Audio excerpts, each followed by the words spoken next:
여러분 안녕하십니까. 강신업 변호사입니다.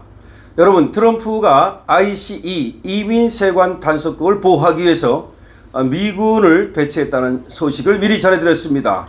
포틀랜드에도 미군을 배치했고요.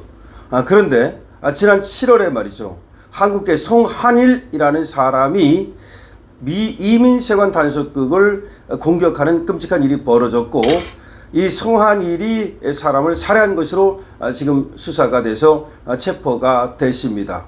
이자에 대해서 기소가 됐는데요. 이자가 특히 DSA와 연결된 좌파 조직이라는 점에서 한인들이 얼마나 이 DSA와 연계되어 있으며 좌파 조직에서 활동하고 있는가라는 것이 지금 도마 위에 오르고 있고, 한국에 대한 의심이 더 높아져 가고 있습니다. IC 구치소 총격 사건의 범인인 송한일이가 댈러스에서 덜미가 잡혔습니다. 이민세관 단속국 구치소 앞 총격 사건의 용의자인 송한일 32살입니다. 이자가 도주했다가 잡혔는데요. 일주일 만입니다.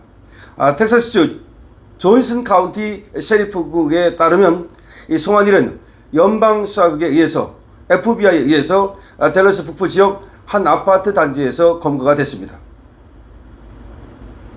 이 송한일은 카운티 구치소에 수감이 됐는데요.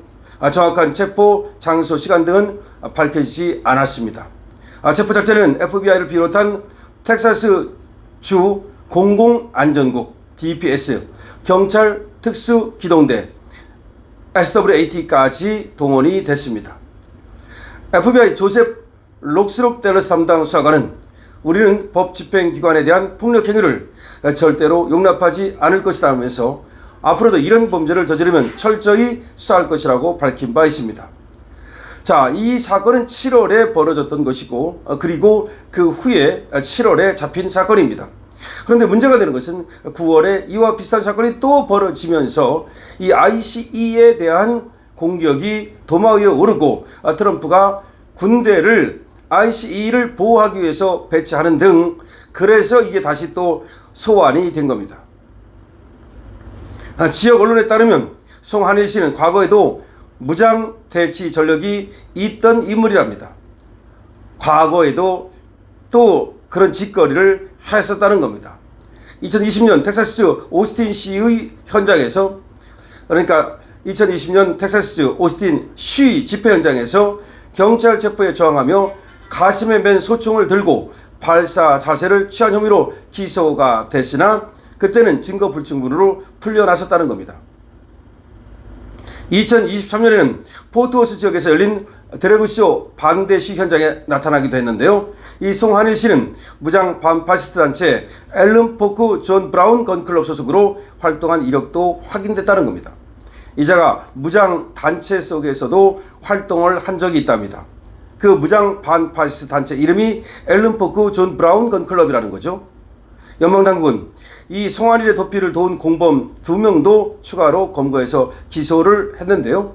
그 사건으로 기소된 총 인원은 14명이었습니다.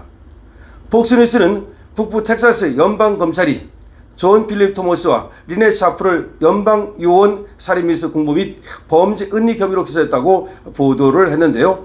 이 송한일 씨와 더불어 함께 보도가 된 자입니다. 기소가 된 것으로 말이죠. 수사당국은 토머스는 송 씨를 범행 장소인 알바라도 인근 주택으로 데려다 준 뒤에 AR-15 탄창과 체형에 맞는 옷을 구입해 전달한 혐의고요. 그리고 또 이들은 구글 지도에 인근 경찰서를 표시하며 도주 경로를 계획한 정황도 드러났습니다. 그러니까 송한일이가 사람을 쏘는 역할을 맡았고, 나머지 놈들은 송한일을 도와주는 역할을 맡았다는 겁니다.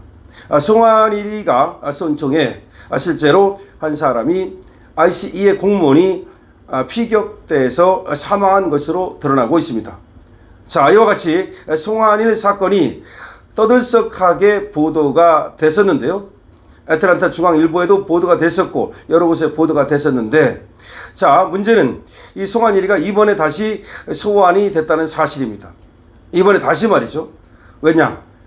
9월 달에 얼마 전에 다시 또 ICE가 공격받는 그런 일이 벌어지면서 이 송환일이에 대한 또 수사 또 기소가 지금 도마에 오르고 있고, 이와 함께 한국 좌파 단체가 이 DSA와 어떻게 연관되어 있는지, 특히 이 송환일이가 DSA 소속으로 지금 보인다는 거죠. 그렇기 때문에 이 송환일 사건을 계기로 한국 좌파, 특히 미국에서 활동하고 있는 이 한국 좌파에 대한 FBI 수사가 본격적으로 시작되고 있다는 겁니다.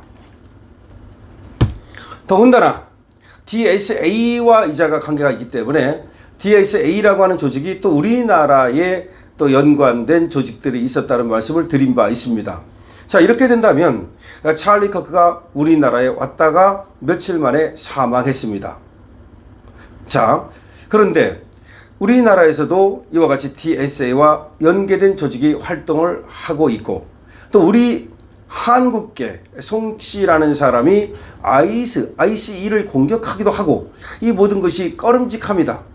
왜 찰리 커크가 우리나라에 와서 종교 탄압 등에 대해서 이야기를 하고, 그리고 또 자신의 소시를 얘기하고, 그런 다음에 사망에 이르렀는지, 그리고 한국계가 미국에서 이민세관 단속국을 무장으로 공격하는 이런 일은 또 찰리 커크의 죽음과 관계가 없는 것인지 굉장히 떨떠름합니다. 다시 말해서 미국에서 일어나고 있는 테러와 한국계가 얼마나 연계되어 있는지, 한국계뿐만 아니라 한국 내에 이 좌파가 또 얼마나 연계되어 있는지 떨떠름합니다. 상당히 떨떠름합니다. 특히 찰리 커크가 말이죠, 죽기 전에 한국을 방문했었다는 점에서 떨떠름합니다. 여러분들은 어떻게 생각하십니까?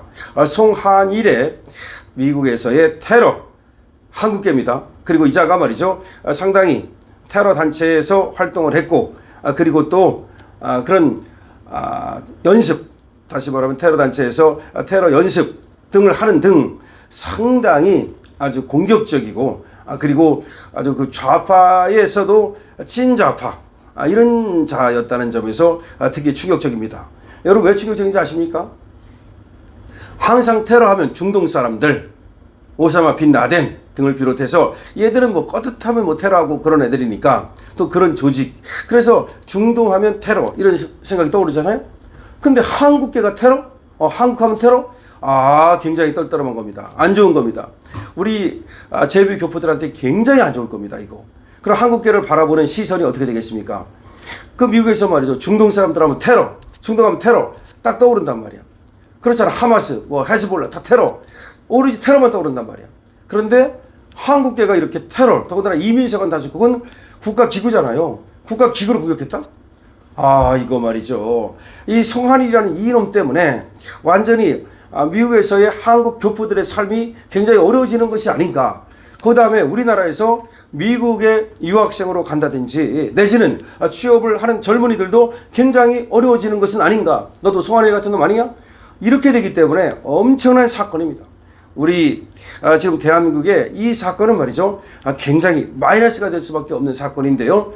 따라서 우리가 말이죠, 오히려 우리 국내에서 우리는 저런 애들하고 관계없다는 거, 우리 국내에서는 저런 애들이 없다는 거, 이런 것들이 증명되지 않는다면, 근데 그 증명을 할 수도 없고, 사실은 또 트럼프가 이재명을 의심하기 때문에 우리가 뭐라고 해도 믿어주지 않을 것 같아서, 어쨌든 대한민국의 이제 그 신뢰 저하는 피할 수 없게 됐다. 우리 재미 교포들이 미국 사회에서 사는데 상당히 어려움이 있지 않을까. 이 테러로 의심받고, 테러 조직으로 의심받고, 뭔가 꺼름직하게 사신눈을 뜨고 바라보지 않을까 걱정됩니다. 여러분 어떻게 생각하십니까? 여러분들의 의견을 댓글로 남겨주시기 바랍니다. 강신업 TV는 여러분들의 좋아요와 구독을 좋아합니다. 강신업 TV입니다.